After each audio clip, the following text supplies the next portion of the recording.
Hello student, welcome to our YouTube channel commerce proficiency. आज की class हम cover करेंगे डिफरेंस नेट प्रॉफिट के बीच में और कैश फ्रॉम ऑपरेशन के बीच में। लास्ट वीडियोस में हमने पूरे स्टेप कवर कर लिए हैं जो हम कैश फ्लो स्टेटमेंट में इस्तेमाल करते हैं।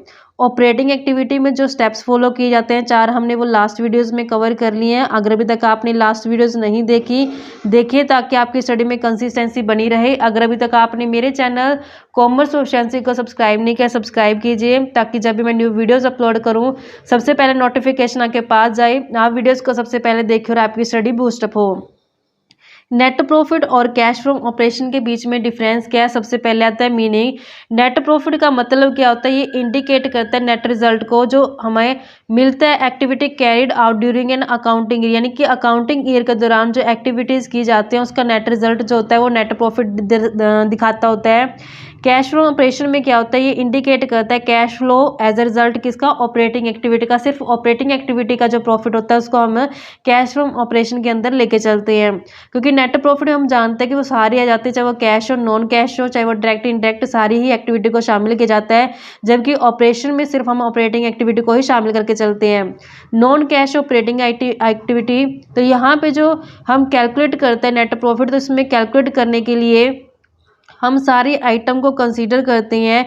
Account of fact non cash operating item such as depreciation, तो यहाँ पे जो नॉन कैश आइटम होती है उसको भी हम कंसीडर करके चलते हैं।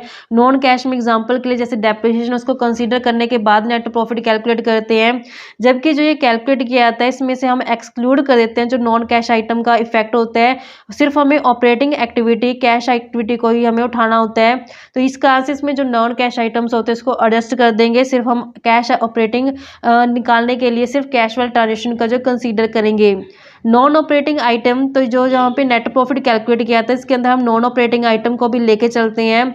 तो यहाँ पे जब जैसे नॉन ऑपरेटिंग एक्टिविटी के लिए आ जाता है गुडविल का रिटर्न ऑफ होना, तो यहाँ पे कहते हैं कैलकुलेट किया जाता है जो नेट प्रॉफिट, उसके अंदर हम नॉन ऑपरेटिंग आइटम को लेके चलते हैं।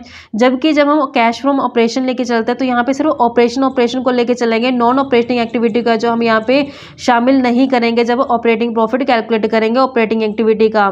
तो बेसिस ऑफ कैलकुलेशन क्या रहता है? तो इसको हम अक्रूल बेस पे लेके चलते हैं कि यानी कैश चाहे रिसीव हुआ हो चाहे ना रिसीव हुआ हो तो इसको अक्रूल बेस पे लेके चलते हैं। जबकि कैश फ्रॉम ऑपरेशन में इसका नाम ही क्लियर करता है कि सिर्फ कैश वाले ट्रांजेक्शन को हम कैश बेस पे ही लेके चलेंगे, अक्रूल बेस पे नहीं लेंगे।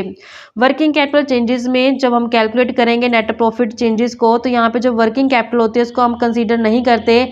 जबकि हम जब कैश फ्रॉम ऑपरेशन कैलकुलेट करते हैं तो यहाँ पे जो वर्किंग कैपिटल चेंजेस होते हैं वो कंसीडर जो किए जाते हैं। तो इस तरीके से बच्चों ये हमारा डिफरेंस था नेट प्रॉफिट और कैश फ्रॉम ऑपरेशन के बीच में।